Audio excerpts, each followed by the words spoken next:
Di bali pong mulan, basta importante, may kasal ng kaming dalawa. Di po hadlang ang weather na yan. Importante po, kung ano po ang kalooban ng Panginoon, umulan po or umaraw, si Lord pa rin po ang may kaloob nito. Magpapasalamat po rin kayo. So kagabi, actually sabi po nila ngayon, 100% na rain.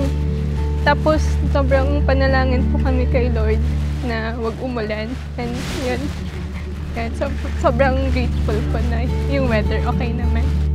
No, I prayed for this moment for so long. And now we're finally here, standing before God and the most important people in our lives. As I write these vows, I can't help but to look back on the journey we've shared. From the day na hindi mo na mabilang kung ilang beses kitang nabasted.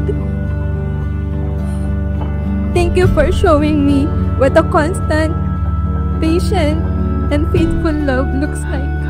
Nagpakita ako ng motibo na nagtimpla ko ng sakal ng kape, na sinusuyo ko siya, na hindi niya alam kahit na tinatawag ko siya na atikat. Pero sa part ko na nararamdaman ko na gusto ko siya maging asawa. Hindi lang girlfriend, hindi maging asawa. Ang part ng buhay ko na maging asawa. For over 5 years, we faced struggles na tayo lang ang nakakaalam. Long distance was never easy. Very hard. Those days were so difficult, but I thank God na hindi tayo sumuko. Despite the distance, nandito pa rin tayo. And today, I promise to be your anchor, the one you can hold on to when life feels like a storm. I promise to be your partner in all things, not just in good days, but especially the hard ones. I promise to grow old with you, kahit kumulubot, pumuti man ang buhok natin, kasama ang mga magiging anak natin. I cannot wait to wake up next to you every day. No more na pauwi ka na. Just us, in the same place, in the same home, in the same forever.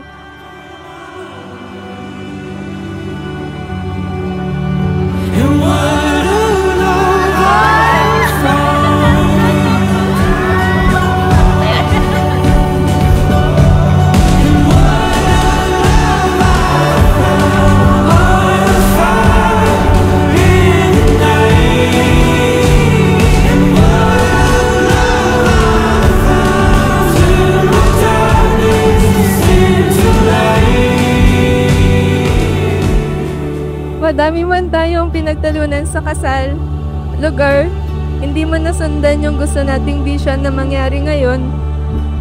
But na-realize ko, it's not about gaano kaganda ang ayos, ang lugar, ang importante tayong dalawa. You're my once in a lifetime, my answered prayer, and loving you is the greatest blessing I'll ever have. Thank you for being my partner, my best friend, and the one I cannot always count on. I can't wait to begin the new chapter with you, with Christ as the center of our marriage. Today, I marry my forever love, and with you, I finally found my home. Love you, love.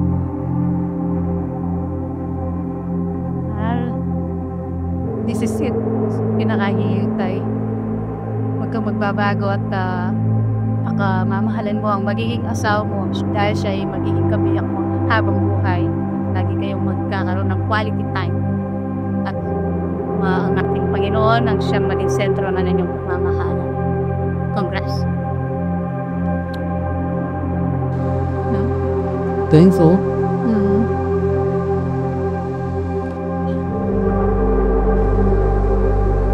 Niuli ko haalala na tayo. Salamat po. Sige lang yun, oh. Love you.